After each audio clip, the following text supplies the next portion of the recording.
President, to describe to you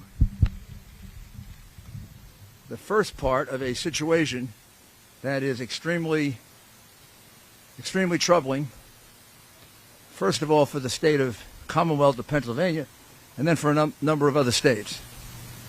And these lawsuits will be brought starting on Monday. But the first time it was discovered was here in Pennsylvania just a couple of days ago. The people you see behind me are just a few of about, I'd say, 50 to 60 poll watchers who will all testify that they were uniformly, will wait.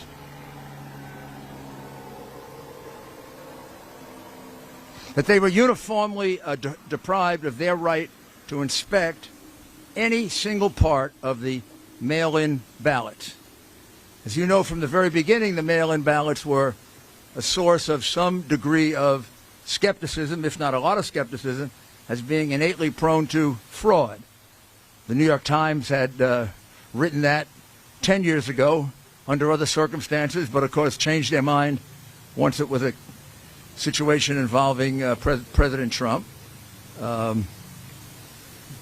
Congresswoman Jordan, in her vast and compendious review of various forms of voter fraud, cited mail-in ballots as the most prone to fraud.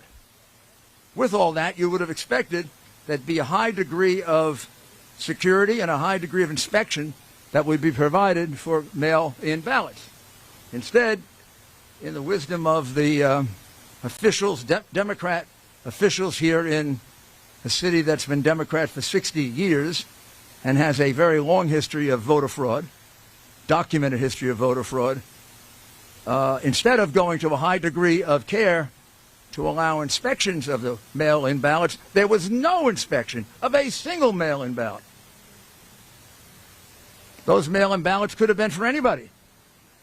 Those mail-in ballots could have been for anybody they wrote in. Those mail-in ballots could have been written the day before by the Democratic Party hacks that were all over the convention center. What I'm saying to you is not a single one was inspected, as the law required. Even when a court order was obtained to allow the Republican inspectors to get 6 feet closer, they moved the people counting the ballots 6 further feet away. It's really simple. If you have nothing to hide with these mail-in ballots, you allow inspection. I mean, this is common knowledge, common practice in the examination of absentee ballots, which happens all the time. You take out the absentee ballot, you open it up, the Republican looks at it, the Democrat looks at it. If nobody objects, you put it in the pile. If either objects, you put it aside. That's what's done for absentee ballots, which have the extra security of having signatures you can match. Here, which is a much more insecure method of voting, no Republican got a chance to look at that ballot. Some of the ballots you will see looked suspicious. From very far away, they look like same pen, possibly same handwriting. We can't say that because we never got to see it. Now, you're also going to find that way across, on the other side of the state, there is a similar situation in Pittsburgh involving 300,000 ballots that were uninspected, unreviewed, not observed by a single Republican. Not a single one. It's got to be a pattern. As a friend of mine says, I don't believe in conspiracies, but I also don't believe in coincidences. Kind of funny that all Republicans were rejected here, and all Republicans were rejected in Pittsburgh, and it amounts to about, just about the 700,000 votes that President Trump was ahead by 2 days ago that disappeared. And we have no way of knowing, because we were deprived of the right to inspect, if a single one of those ballots is legitimate. That is unheard of. It's illegal. It's unconstitutional. And we will be bringing an action challenging that. And I emphasize to you, it's only one of the many other infirmities in this election. I know this city has a sad history of voter fraud. After all, Joe Frazier is still voting here. Kind of hard since he died 5 years ago, but Joe continues to vote. If I recall correctly, Joe was a Republican, so maybe I shouldn't complain. But we should go see if Joe is voting Republican or Democrat now from the grave. Also, Will Smith's father has voted here twice since he died. I don't know how he votes because his vote is secret. In Philadelphia, they keep the votes of dead people secret. At least that is something that you can be commended for. I'm not attacking the people of Philadelphia. I'm attacking your decrepit democratic machine, which has a lot of other reasons to be attacked. It's been around for 65 years. You keep electing the same people. The city gets no better. The crime goes way through the roof. The riots you have, the police stand by and watch it, not because of the police, because you have a mayor that lets them stand by and watch it. You got a district attorney who lets people go free. You are poorly served, ladies and gentlemen of Philadelphia. And then you got a political machine. Mayors who let riots take place, district attorneys who set criminals free. I don't think they're going to care much about ballot fraud. This is outrageous. In an enormously important contest with a very, very suspect method of voting, there was no security. Zero. The people of this city, people of this country, have no assurance at all that those ballots were actually cast. They would have to have been almost unanimously cast for Joe Biden in order to catch up. And let me have one or two of the people, let me emphasize, this is only 2 or 3 of about 50 people so far that have given us statements, affidavits, recordings. We're going to have many, many witnesses. It's not a small case. It can be a big case. But I wanted you to get the flavor of it here in Philadelphia, because we also have to alert the people of Pittsburgh that the same fraud was done to them as here. And I'll also add, same thing was done in Georgia. The same thing was done in Michigan. The same thing was done in North Carolina. Seems to me somebody from the Democratic National Committee sent out a little note that said, don't let the Republicans look at those mail-in ballots, at least not in the big Democratic hack cities that we control. We've done a lot to destroy those cities, and now we're going to destroy their right to vote. So let's start off first. My friend, you just tell briefly what happened to you, who you are, and what happened to you like you described it before. I am Daryl Brooks. I'm in Philadelphia. Okay. Take your mask if you need. Take your mask off. Okay, take it off. All right. Daryl Brooks, Philadelphia resident. Here for about 2 years. I come out here to support our president, and this is one of the reasons why I wanted to be on the go to the poll to watch. A lot of us were excited about the president winning a second term, and a lot of individuals, African Americans in Philadelphia, were, especially men, were talking about the 401k plan and how they were excited because their finances. So when I go to the poll, it was basically they put us at 20 feet away, and they said no cameras, no phones, you cannot take pictures. I was even harassed by some of the Democratic Party poll watchers, and that is also recorded. And then next thing you know, it was 6 feet away, and they still would not allow us to see anything that was happening. We saw people working on the ballots, but we didn't know any names. We didn't see anything. We don't know if people voted twice or 3 times. We didn't know if dead people were voting. But we were there and we were watching, and it's such a shame. This is a democracy, Philadelphia, and they did not allow us to see anything, and was it corrupt or not? But give us the opportunity as poll watchers to view all the documents, all the ballots. And listen, you know, we just want a fair election. And we viewed that it was not fair at all. It was not fair to allow us to, you could allow us to look at the ballots, some ballots, but nothing. It was, we were kept away from everything. Thank you.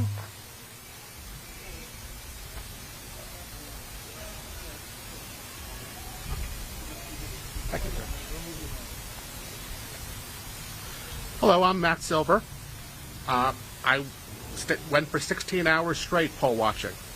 It took about 30, 45 minutes to get through, despite me having credentials of all possible manner. Eventually I showed an email proving that I was supposed to go in. They at least let me through. When I was there, I was turned away for a tablet. They did not want any tablets or computers there. I had to bring that elsewhere. Eventually, when I was let through, you were not able to get anywhere near the ballots. There were 3 rows of people counting ballots. The closest at my day, may have been 15 feet away. Then there was another row, then there was another row. To the extent that you could see anything, we were told repeatedly, including by Democratic poll watchers, including by police, that if they see us taking a photograph or a video, we'll be thrown out and not let back in. The only place you could use a phone was several hundred feet away from the ballots. I don't know what they were trying to protect. When I was there, I saw some people looking at the ballots legitimately. Some people were flipping through them at a rate of every second or so in a way that we specifically could not even see a single thing. To the extent that you could see a thing in certain boxes, I saw they seemed to be, at least certain boxes, seemed to be in the same unusual pen and seemed to have very similar handwriting. Some boxes were normal, some boxes were like that. When they finished with going through boxes, they put them in the very, very back of the room where you couldn't see a thing hundreds of feet away. Then they put supposedly the same boxes, I can't tell if they are or are not, through separate machines where they stripped the ballots, the outer casing with people's signatures to the privacy ballot. At that point, the actual signatures are completely separate from the privacy ballot, and they'll never be able to be tracked back. What I saw was disturbing, and the process seemed to be specifically so we could not observe, and also so we could not challenge. The only way to challenge something was to call an individual called Seth, who was in the back of the room, who could speak to people. And again, they were very worried about photographs and videos.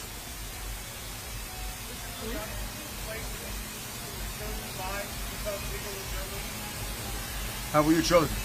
I was asked both by my local ward and the Republican National Lawyers Association. I responded to both. I was willing to do so. There was some type of vetting process, including my bar number and I guess my credentials, and then I was accepted. And you're an attorney, right? I am an attorney. Where did you file a complaint in your case?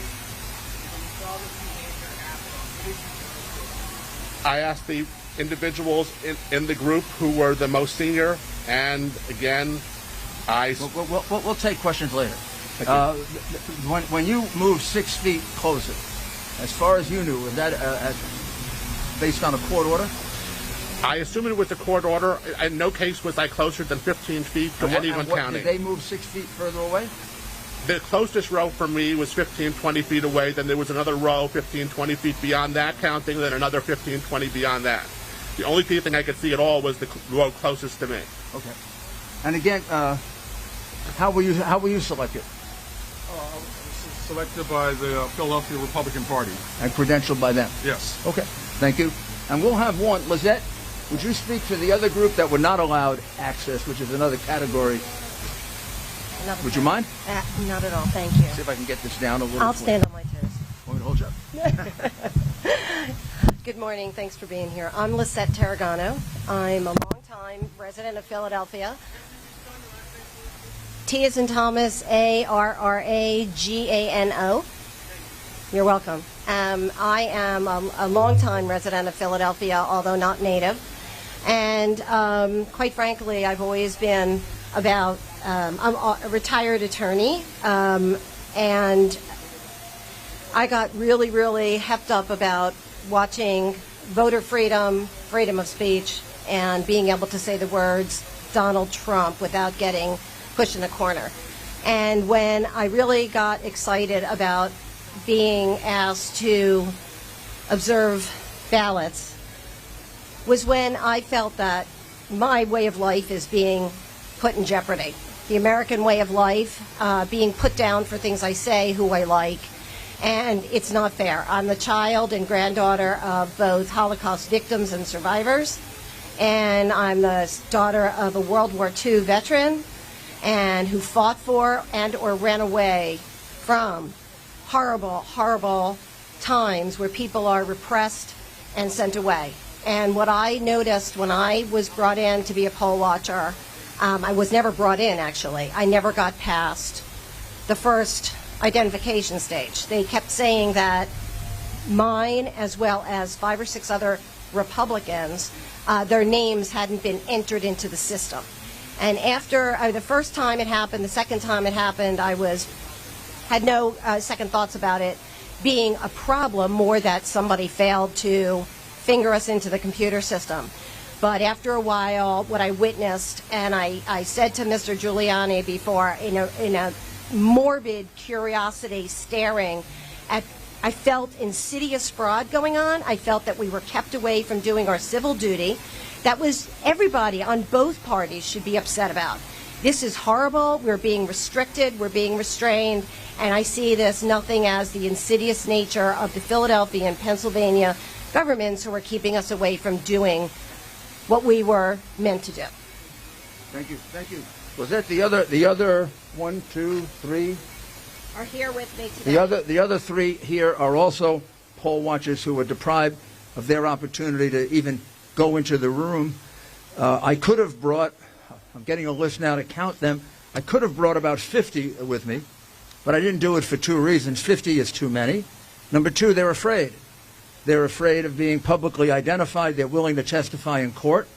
They're afraid there'll be repercussions against them because one of the people that did speak on television has already had threats. Jeremy Mercer, who was in charge, has already given a statement twice, both here in Philadelphia the day after the election, I believe, and then he was interviewed on television. Jeremy will basically corroborate the statements that were given about the fact that he was there for 21 hours and then again for another couple of hours. He believes about 300,000 ballots went through. He was unable to see any of them. He requested an opportunity to do so numerous times. Then they went to court. They got an order that they could be 6 feet closer. They were put 6 feet closer, and the tables they were observing were put at least 6 feet further away, or the people moved to tables that were further in the back. The other witnesses who we've interviewed, and we've interviewed about half of the 50, all corroborate to a T exactly what you see here, that they thought they were going to show up to do an inspection. Some of them had inspected absentee ballots before, where you're shown the ballot. The Republican is shown the ballot. The Democrat is shown the ballot.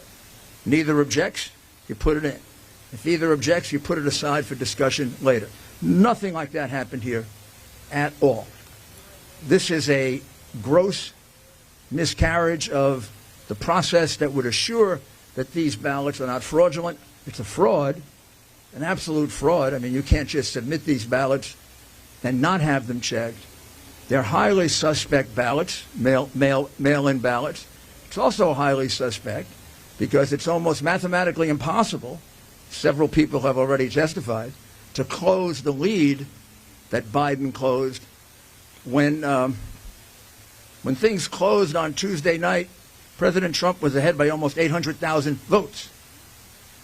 And it took a couple of days to be able to produce enough ballots to bring it down. Now, could some of those ballots have been manufactured in advance by the Democrat machine of Philadelphia? It wouldn't be the first time they did it. And then exactly why didn't they want the ballots inspected if the ballots are legitimate? It seemed to me, knowing the suspicion that would exist on a political machine like this, with the reputation that it has, you would go to the extra extent to be transparent. Instead, they went to an extra extent to be secretive, as did the Democrat Party in pretty much the cities they control as a machine like this one. Because although we don't have as many complaints yet, we've got about 12 in Atlanta. We've got about 15 in Detroit. We've got about 20 more in the rest of Michigan. I would say in at least 10 states now, we have complaints almost exactly like this. This will be a statewide case because there are 300,000 ballots equally in question in Pittsburgh with witnesses similar to these witnesses. In some cases, they actually saw a little bit more that would suggest that the ballots were being tampered with, but I have to wait until they're all fully debriefed.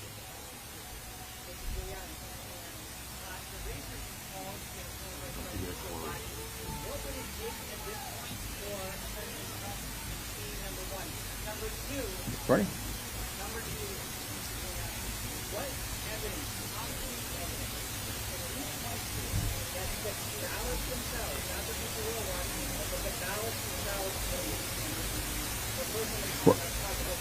Well, let me first of all. Obviously, he's not going to concede when at least 600,000 ballots are in question. It's not my job to determine if the ballots are right or not. It's their job. But with a mail-in ballot or an absentee ballot, the burden under law is on the party that's proposing it, which is why it has to be inspected. It's not my. How can I possibly tell you there's fraud or no fraud? The way they conducted themselves. Because it looks, I can't tell you exactly what's on the ballot. They conducted themselves in a way that suggests that there was fraud. One of the things that does involve fraud is not making it possible for the people who are supposed to inspect. That's a fraud. That's a fraud on the voters. The voters expect that their inspectors are going to be able to inspect. The voters were defrauded of that right. We will not know if those 600,000 ballots were valid, invalid, or not. Having conducted themselves that way, they certainly present a very strong circumstantial case that the ballots were tampered with. Also, the highly unusual, almost mathematically impossible reduction in the vote in that period of time also raises the question that the ballots were tampered with. So they've done everything they can to yell out to you we were tampering with the ballots without being stupid enough to show it to you. They kept our inspectors away. They kept our inspectors away uniformly. I don't think we're going to find a single Republican that ever got to look at one of those ballots when the law requires that we are allowed to look at them. And they did it here, and they did it in Pittsburgh. That can't be a coincidence. How do they figure out in Pittsburgh they should do the same thing that happened here? And they didn't do it in other places. I'm sorry. I'm going to ask Corey Lewandowski to explain his experience. Now, I said I'm going to have... Well, I appreciate you being here today. Let me just give you one concrete example, not anecdotal, but concrete example of what we believe to be valid voter fraud in the state of Pennsylvania. I draw your attention to an obituary listed for one Denise Ondish in Allegheny County, born 9/10/1946, deceased 10/22/2020. Her application to vote was received on 10/23, the day after she died. It was then mailed by the county back to her on 10/24/2020, 2 days after she had legally passed away. And the ballot was then received back at the county office on November 2nd, 2020. And when you go to the Secretary of State's website today, it says that she voted in this election effective November 2nd, 2020, a full 9 days after Miss Ondish of Allegheny County passed away. This is not, excuse me, this is not empirical, this is not anecdotal. This is hard evidence, and if you do your jobs from the media, I'm sure you'll find additional examples. And this will be one of many that we will be filing with the court. Thank you very much. Also, when you say that there's no evidence, the people standing behind me are called witnesses. They will eventually, soon hopefully, appear in court and give this testimony because we're going to file a federal lawsuit that will cover here and Pittsburgh, and we will have as many witnesses as the court needs. Right now, it could be as many as 90 witnesses. That's called evidence that there was a uniform deprivation of the right to inspect, which constitutes a fraud on the people of Pennsylvania, constitutes a fraud on all legitimate voters. Any illegitimate vote cancels a legitimate vote. And the burden of proof as to whether it's a legitimate ballot or not, when it's a mail-in ballot, is on the person proposing the ballot, because there's no other way to justify it. Well, they made it impossible to view those ballots, and there can be only one conclusion as to why you would make it so impossible. Because many, many of them were fraudulent. And you just don't lose leads like that without corruption. And you're in a city in which voter fraud is professional. It's not just amateur. Some places may be amateurs at voter fraud. Philadelphia is a professional place for voter fraud because you have a decrepit Democrat machine that you have had in power for 60 years, and it's the reason why you have voter fraud. It's the reason why you have so much crime. It's the reason why you're leading the country in some categories of crime, because these people are not helping the people of Philadelphia. Their loyalty is to the Democrat Party. Oh, please, please. I'll answer 3 questions, one at a time.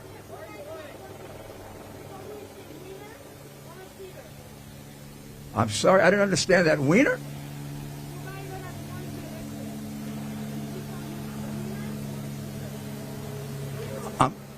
Who is a winner or a cheater? Oh, is he a winner or a cheater? Well, that's what we want to find out. We have a right. I mean, here's what I can say about this evidence. This evidence is overpowering in that it suggests we need a very, very detailed hearing. We have to find out exactly how many ballots are implicated, how many ballots were not inspected. The estimates I have so far, but we haven't finished this investigation, is there was about 150 to 200,000 ballots here and about 300,000 ballots in Pittsburgh. It may be more, it may be less. Now, that's very serious, because the margin of victory, after being behind by 800,000, was only about 40,000. And it's a little odd that every vote from Tuesday on was all for the one candidate. There's also a very strange thing that happened, which will be part of our case. At some point during the process, when the lead of President Trump reduced from something like 50,000 to 30,000, at the time it was at 50,000, 94% of the vote had been cast. And when we got to 30,000, it was only 90% of the vote cast. Now, I can get experts to tell you how that happens. That happens because, think about it, you increase the denominator. What do you increase the denominator with? New ballots. Nobody was informed of new ballots, unless people were writing them up. This will be a very, very strong case. And I know you won't accept it because of your hateful biases, but let's see if you can try thinking rationally.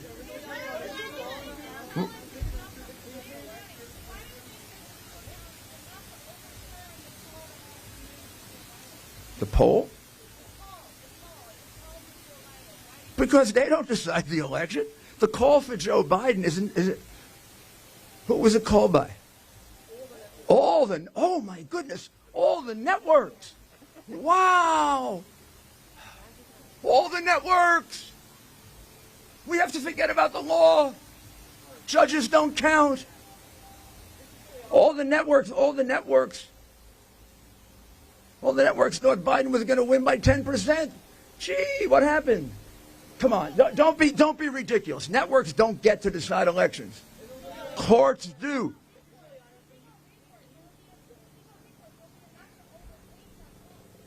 Of course, courts set aside elections when they're illegal. In this particular case, I don't know if there's enough evidence to set aside the entire election. Certainly not around the country, maybe in Pennsylvania. However, there certainly is enough evidence to disqualify a certain number of ballots. The ballots that were not properly inspected should be thrown out. And that number of ballots should be taken out of the count. That could affect the election.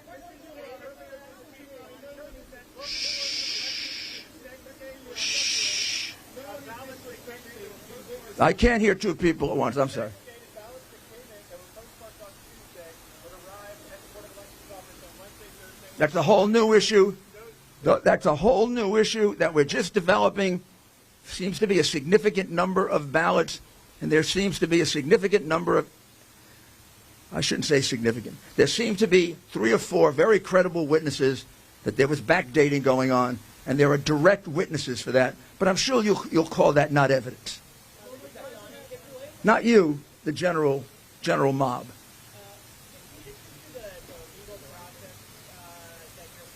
Sure.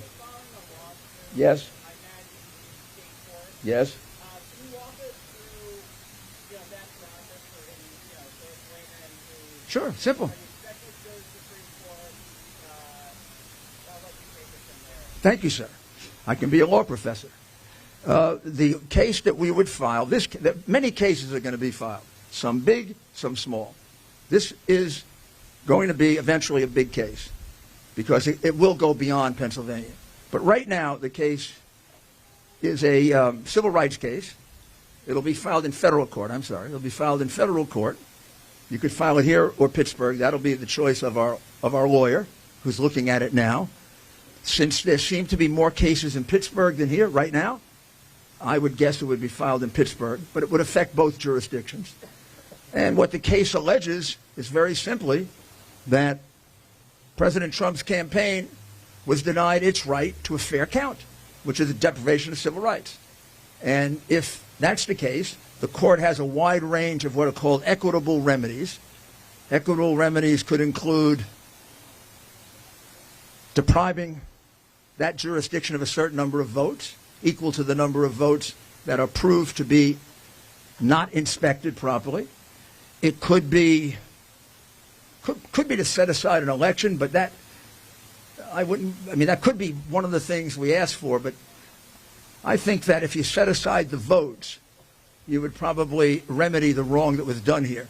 Now, it could turn out as we go beyond Pittsburgh and we go beyond Philadelphia, and we have a little bit of evidence elsewhere in another Democratic part of the state that the same thing was going on, that it might spread to there. Where I do see it spreading, however, is sometime next week, unless I'm wrong, I think there'll be a similar case in Atlanta where similar things were going on. Republican inspectors showed up. They expected to inspect, right, like they do for absentee ballots, and they were uniformly kept out. They got to see nothing. And remember, Atlanta had to do the same thing you had to do. They had to catch Biden up because on election night he had lost. And he was down by a very good margin with only 85% to go. Something very similar happened in Michigan, Wisconsin,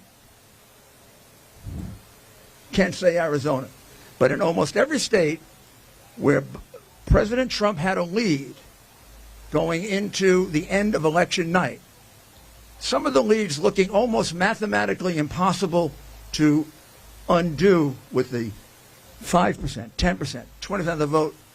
In almost all of those, this practice was followed.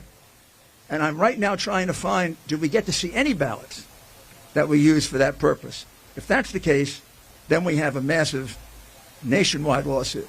So it could affect more than one state. But right now, the one that it definitely affects is the state of Pennsylvania in a very, very big way. But it's not the only infirmity in this state. There are dead people voting, no question about it. We get any number of complaints of that. We have a very serious problem with backdating of ballots, including 4 witnesses now who are testifying to that. Whether that becomes part of this lawsuit or it's something separate, that isn't developed as fast as this has. One last question.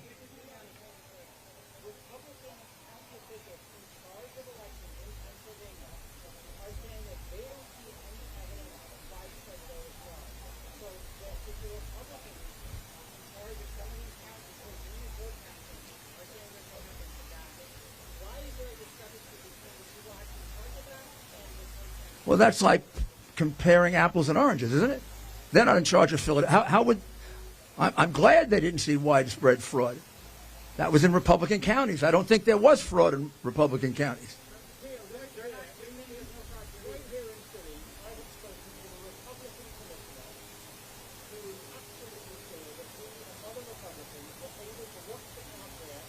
Well, then let him come and tell me that. I haven't found one who's willing to tell me that. Let him give me an affidavit under oath, under penalty of perjury. You're telling me these people are lying? Well, I've spoken to about 50 people. I have statements from 25. We've spoken to 50. Every single inspector. No. I didn't speak to them. Are you the lawyer for the other side, by the way? Well, you should get paid for it. The reality is that nobody has come forward, even though I've called the state party, the city party. I've asked, is there anyone that wants to come forward and say that there's anything unusual about the man in charge of this whole process, who watched the whole thing, has already come forward and given us a signed statement that no one got a chance to inspect. Now, unless this man had a secret opportunity to do it, there was one person in charge of all these people. He was there constantly for both days. Not a single Republican got a chance to view a single ballot. Now, if we got to view 10 or 12, well, then we'll reduce our number from 120,000 to 110,000. But you produced this man for me. So far, he hasn't come out of the woodwork. And, well, then, maybe, yeah. Well, if I were the commissioner of this city, I don't think I would admit that I didn't allow people to do this. I mean, there was a last time a Republican played ball with Democrats like that in New Jersey. He went to jail for 10 years. Thank you, guys. Thank you. Very much.